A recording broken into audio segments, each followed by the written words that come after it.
Bonjour à toutes et à tous, bienvenue pour cette nouvelle émission avec aujourd'hui Axel qui est à nos côtés. Salut Axel. Salut. Est-ce que tu peux, pour démarrer cette émission, te présenter en 2-3 mots? Salut, moi c'est Axel Mikorek, j'ai 18 ans et je joue actuellement en NF1 au PEBC. Vous la connaissez un tout petit peu mieux, place maintenant bien entendu à la suite avec la première partie.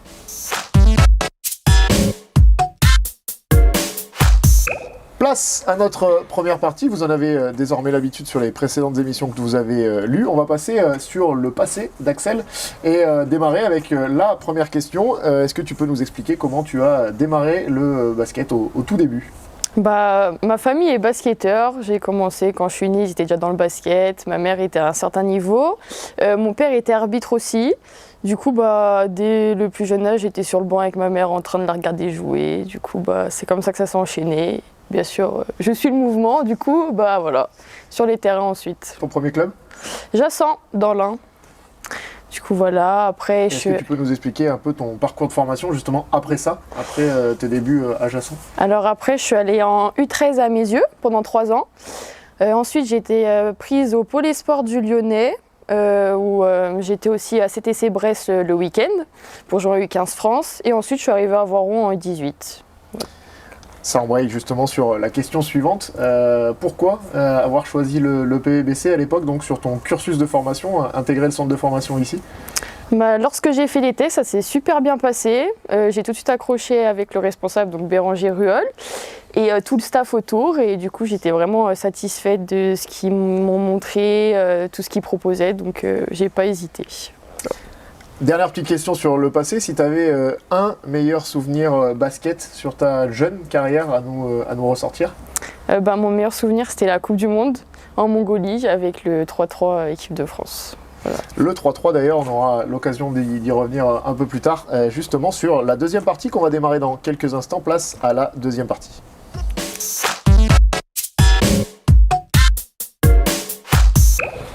Place désormais à notre deuxième partie de l'émission aujourd'hui avec Axel sur le présent, avec une première question. Si tu devais décrire Axel en tant que joueuse aujourd'hui avec un défaut et une qualité? Je dirais en défaut que j'ai des prises de décision tardives, on va dire c'est surtout ça mon défaut. Et en qualité, je dirais un contre 1. Voilà. En lien un petit peu peut-être avec ça, et le 1 contre 1 peut-être, si tu avais un geste technique, ton geste technique préféré, que tu maîtrises ou pas d'ailleurs, que tu aimerais peut-être maîtriser ou... J'en ai pas beaucoup que je fais, mais j'aime bien les step back, on va dire. Tant que je peux en faire, j'en fais, voilà. Alors, tu nous as parlé dans la petite introduction sur le passé de ton meilleur souvenir basket et du 3-3, qui est forcément un petit peu particulier pour toi, puisque, comme tu l'as dit, une Coupe du Monde sélectionnée en équipe de France. Est-ce que tu peux nous raconter un petit peu comment ça s'est passé, le début de ton expérience 3-3? C'était super stressant. Franchement, j'ai jamais stressé autant pour une compétition. Non, je pense que le plus stressant, c'est pas la compétition, mais c'est les stages avant. Avec toute la concurrence qu'il y a, franchement, il y a quoi de stresser.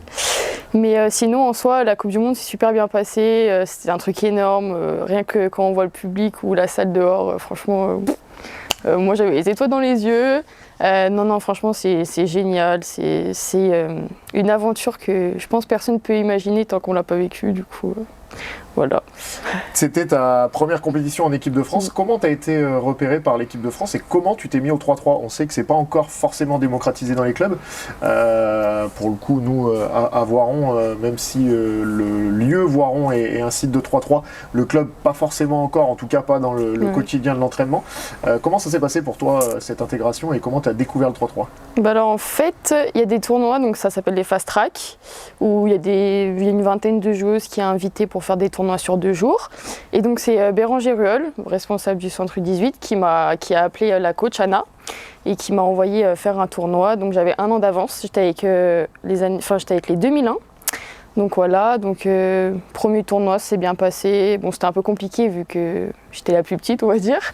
Et après, ça s'enchaîne comme ça. Il y a plusieurs tournois dans l'année et donc elle envoie à peu près 60 et après, il y en a 8 qui sont sélectionnés et ça se fait comme ça.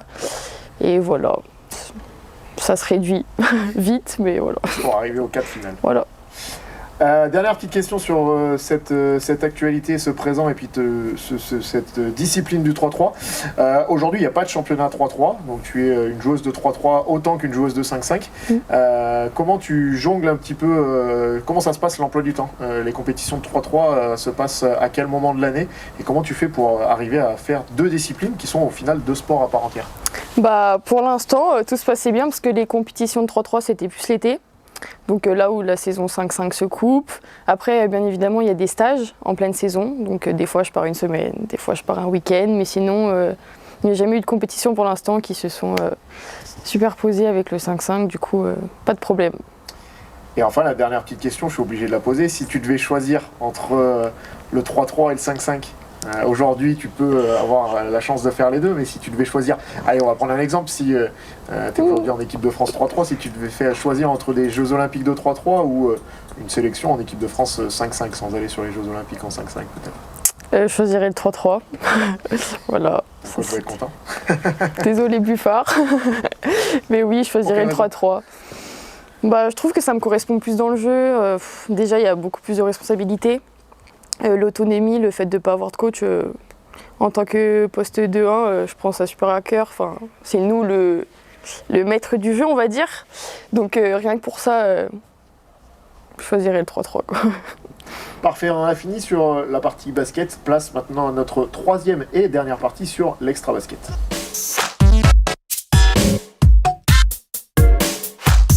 Place à notre dernière partie sur l'extra basket avec une première question toute simple, Axel.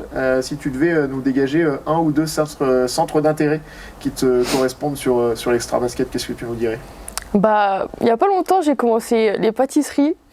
Du coup, voilà, c'est le seul truc où toutes les après-midi je cuisine. Bon, c'est un début, mais ça va. Je m'en sors. Il y a des gens qui peuvent témoigner un peu des qualités de tes plats. T'as fait goûter un peu aux coéquipières déjà? Ouais, j'ai fait une tarte au citron.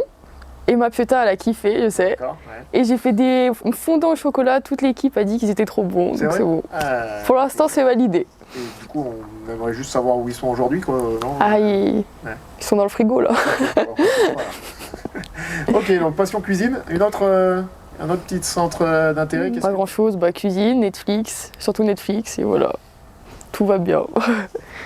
Allez, ça marche. On va clôturer cette interview avec le traditionnel « tu préfères » avec 3 questions, réponse au tac au tac. Et puis tu n'as pas le droit de nous dire les deux, hein. Tu es obligé de choisir à chaque fois. Première question, Viria ou Voiron? Voiron. Non, Voiron, c'est bon. Deuxième question, tes années cadettes ou tes années minimes?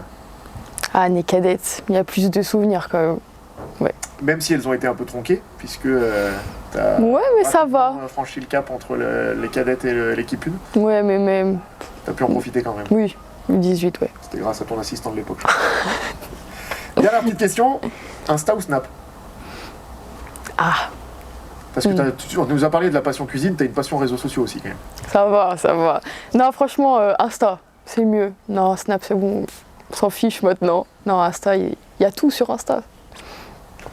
Parfait, vous en connaissez déjà un petit peu mieux sur Axel maintenant grâce à cette émission aujourd'hui. Pour clôturer, je te laisse le petit mot de la fin. Est-ce que tu as un petit quelque chose à dire à nos supporters? C'est la petite surprise, mais il en faut quand même de temps en temps un petit message pour nos supporters et les gens qui nous regardent ce soir. Oh, j'ai pas grand chose à dire, mais j'espère que ça va passer jusqu'à l'année prochaine pour prendre sur les terrains et que vous serez aussi nombreux que toutes les années qui précédaient. Et voilà, c'est tout.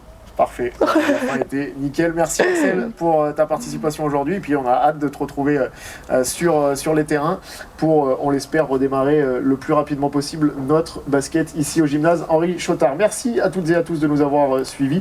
N'hésitez pas à liker, commenter, partager, laisser vos petits messages sur les réseaux sociaux et puis suivre toute l'actualité du PVBC sur l'ensemble des réseaux. Allez, à très vite.